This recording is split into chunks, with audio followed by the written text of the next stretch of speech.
साथियों नमस्कार। दोस्तों, आज की इस वीडियो में हम शिक्षा मनोविज्ञान एवं बाल विकास के टॉप महत्वपूर्ण प्रश्न देखने जा रहे हैं। साथियों, ये एग्जाम में बार बार पूछते हैं क्वेश्चन और यही क्वेश्चन एग्जाम में बार बार रिपीट होते हैं। साथियों, अगर आप रीट की तैयारी कर रहे हो साथियों, या सी टेट की तैयारी कर रहे हो, या फर्स्ट ग्रेड सेकेंड ग्रेड की तैयारी कर रहे हो, तो अगर आपके सिलेबस में शिक्षा मनोविज्ञान एवं बाल विकास अगर टॉपिक्स हैं, तो आप लोगों से बस मैं एक ही बात कहना चाहता हूं, जल्दी से हमारे साथ जुड़ जाइए और तैयारी पर लग जाइए। साथियों, आज हम शिक्षा मनोविज्ञान बाल विकास का भाग 2 देखने वाले हैं, भाग सेकेंड देखने वाले हैं। फर्स्ट भाग हमने अपलोड कर दिया है, आप प्ले लिस्ट पे जाके वो भाग देख सकते हो। साथियों, आज भाग सेकेंड देखने वाले हैं, जिसमें टॉप 20 क्वेश्चन होंगे और यही क्वेश्चन बार बार एग्जाम में रिपीट होते हैं। तो दोस्तों, जल्दी से चैनल को सब्सक्राइब कर लो और हमारे साथ जुड़ जाइए साथियों, ठीक है।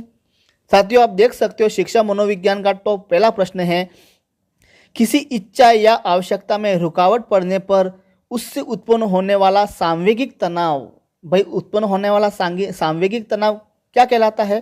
तो उसको क्या कहते हैं? कुंठा कहते हैं। ऑप्शन बी करेक्ट आंसर होगा इसका, ठीक है। नेक्स्ट क्वेश्चन, संज्ञान किसी बुद्धि के सिद्धांत का हिस्सा है? भाई यहां पूछा है संज्ञान किस बुद्धि के सिद्धांत का हिस्सा है? तो दोस्तों, इसका करेक्ट आंसर होगा गिलपोर्ट का सिद्धांत। ऑप्शन सी करेक्ट आंसर होगा इसका, ठीक है। नेक्स्ट क्वेश्चन, सीखने के वक्र किसके सूचक हैं? भाई सीखने के वक्र तो सीखने की प्रगति के सूचक हैं। किसके? सीखने की प्रगति के सूचक है। ऑप्शन फर्स्ट इसका करेक्ट आंसर होगा, ठीक है। Next question,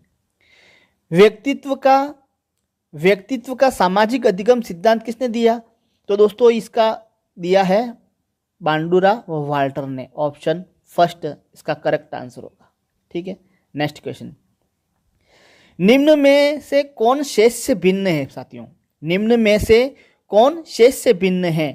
TAT, 16 PF, cloud fixture test या ड्रॉ ए मैन टेस्ट? तो इसका करेक्ट आंसर होगा PA 16 PF test. Option second इसका करेक्ट आंसर होगा, ठीक है। नेक्स्ट क्वेश्चन, विकासात्मक कार्य के प्रत्यय के प्रतिपादक थे, कौन थे? होलिंगवर्थ, हेविंगर्स्ट, जिन प्याजे या हॉल? तो दोस्तों, यहाँ प्रतिपादक पूछा है, ठीक है। विकासात्मक कार्य के प्रत्यय के प्रतिपादक कौन है?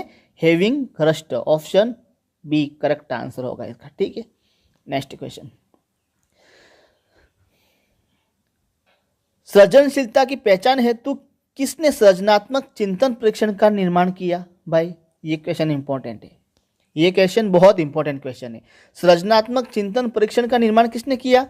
तो मेरीफील्ड, टॉरेंस, कॉल और व्रुश, और यहाँ लिखा हुआ है केंट। तो इसका करेक्ट आंसर होगा, आप देख सकते हो यहाँ पर, ये ऑप्शन टॉरेंस क्या होगा? ऑप्शन बी इसका करेक्ट आंसर होगा, ठीक है। Next question, dash dash dash ने प्रयत्न व भूल के सिद्धांत का प्रतिपादन किया था। किसने किया था भाई प्रयत्न व भूल के सिद्धांत का प्रतिपादन? तो इसने किया था थॉर्नडाइक ने। ऑप्शन सी इसका करेक्ट आंसर होगा, ठीक है। नेक्स्ट क्वेश्चन, व्यक्ति के अंतर्गत उन मनोशारीरिक गुणों का गतिशील संगठन है जो पर्यावरण में उसके अपूर्ण समायोजन को निर्धारित करते हैं। उक्त परिभाषा किसने दी? भाई ये परिभाषा किसने दी? तो GW आल्फोर्ट ने दी थी। ऑप्शन सी इसका करेक्ट आंसर होगा, ठीक है। सीखने में पलायन आधारित है दोस्तों, सीखने में पलायन आधारित है, तो नकारात्मक पुनर्बनन पर आधारित है। किस पर आधारित है? ऑप्शन बी नकारात्मक पुनर्बनन, ठीक है। नेक्स्ट क्वेश्चन,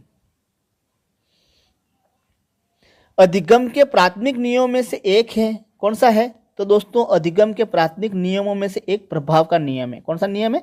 प्रभाव का नियम। ऑप्शन बी इसका करेक्ट आंसर होगा, ठीक है। नेक्स्ट क्वेश्चन, निम्न में किसमें अन्वेषण के ऊर्ध्व उपागम का उपयोग किया जाता है भाई? निम्न में किसमें अन्वेषण के ऊर्ध्व उपागम का उपयोग किया जाता है? तो किसमें है? केस अध्ययन में। किसमें? केस अध्ययन में। ऑप्शन फर्स्ट इसका करेक्ट आंसर होगा। ठीक है, नेक्स्ट क्वेश्चन। जब व्यक्ति का एक परिस्थिति का अधिगम दूसरी परिस्थिति में उनके सीखने तथा निष्पादन का प्रभावित करता है तो उसको क्या कहते हैं? तो ये अधिगम अंतरण कहते हैं। क्या कहते हैं? अधिगम अंतरण। ऑप्शन 3। क्या कहना चाह रहा है दोस्तों? जब व्यक्ति का एक परिस्थिति का अधिगम दूसरी परिस्थिति में उनके सीखने तथा निष्पादन को प्रभावित करता है तो उसको क्या कहते हैं? बौद्धिक अधिगम, नहीं सॉरी, अधिगम अंतरण। ऑप्शन सी इसका करेक्ट आंसर होगा। ठीक है, नेक्स्ट क्वेश्चन। जी वालस के अनुसार सृजनात्मक चिंतन का प्रथम चरण है भाई, क्या है? जी वालस के अनुसार सृजनात्मक चिंतन का प्रथम चरण कौन सा है? तो ये है, आप देख सकते हो यहां पर, उपक्रम। कौन सा है? उपक्रम। ऑप्शन डी इसका करेक्ट आंसर होगा। ठीक है, नेक्स्ट क्वेश्चन। मिरर ड्राइंग परीक्षण निम्न में किसके मापन हेतु प्रयोग होता है भाई? मिरर ड्राइंग परीक्षण व्यक्तित्व है या बुद्धि है या अधिगम है या नैतिकता है? मिरर ड्राइंग परीक्षण, तो ये दोस्तों ये अधिगम है। ठीक है, अधिगम। Next question. केंद्रीय प्रवृत्ति का एक माप है, क्या है? केंद्रीय प्रवृत्ति का एक माप माध्यिका है। क्या है? माध्यिका। ठीक है, माध्यिका। 8 वर्ष के सुधीर की मानसिक आयु 10 वर्ष है, उसकी बुद्धि लब्धि कितनी होगी दोस्तों? तो ये 125 होगी। दोस्तों इसका सूत्र है MA/CA × 100, आप निकाल सकते हो। ठीक है, ये बुद्धि परीक्षण का सूत्र है। ठीक है, तो इसके आधार पर आप MA यहाँ लिख दोगे भाई। मानसिक आयु उसकी कितनी है? मानसिक आयु 10 वर्ष है और वास्तविक आयु 8 वर्ष है। इसको मिला के आप काट के आप यहाँ ये आंसर निकाल सकते हो। ठीक है, नेक्स्ट क्वेश्चन। संवेग का कौन सा सिद्धांत इस विचार को मानता है कि संवेगात्मक अनुभव संवेगात्मक व्यवहार पर आधारित होती है? तो दोस्तों ये कौन मानता है? जेम्स लिंक का सिद्धांत मानता है। ऑप्शन फर्स्ट करेक्ट आंसर होगा। ठीक है इसका। Next question. कोहलबर्ग का सिद्धांत निम्न में से किस विकास संबंधित है साथियों? कोहलबर्ग का सिद्धांत निम्न में से किस विकास से संबंधित है? तो ये नैतिक विकास से संबंधित है। ऑप्शन सी इसका करेक्ट आंसर होगा। ठीक है, नेक्स्ट क्वेश्चन। थॉर्नडाइक का सिद्धांत निम्न में से किस श्रेणी के अंतर्गत आता है भाई? थॉर्नडाइक का सिद्धांत, तो आप देख सकते हो व्यवहारात्मक सिद्धांत के अंतर्गत आता है। यहाँ ऑप्शन यहाँ छूट गया है, पहला ऑप्शन यहाँ व्यवहारात्मक है। ठीक है, व्यवहारात्मक, यहाँ ए ऑप्शन छूट गया है, तो ये ए ऑप्शन ही व्यवहारात्मक सिद्धांत है। ठीक है यहाँ पर। तो दोस्तों क्वेश्चन कैसे लगे जल्दी से मुझे कमेंट्स बॉक्स में बताइए। आज के वीडियो में बस इतने ही क्वेश्चन देखेंगे और कल भाग 3 होने वाला है। ठीक है, कल भाग 3 होने वाला शिक्षा मनोविज्ञान। दोस्तों मैं शिक्षा मनोविज्ञान एवं बाल विकास के कुल अगर मैं बात करूं तो लगभग मैं 10 से 15 हज़ार क्वेश्चन लाने वाला हूं। 10 से 15 हज़ार क्वेश्चन शिक्षा मनोविज्ञान, जिसमें आपकी संपूर्ण शिक्षण विद्या आ गई।